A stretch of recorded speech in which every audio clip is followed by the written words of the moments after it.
Това беше нещо жестоко. Цялото АТВ си стигнал целеписи от земята.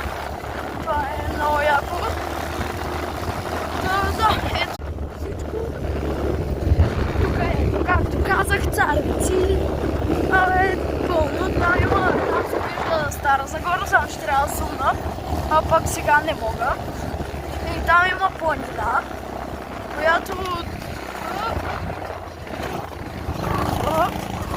натресахме се в оная дупка. Супер яка. Да. Ще трябва да си носим туба с бензина, ако искаме да ходим чак и там на планина, но да.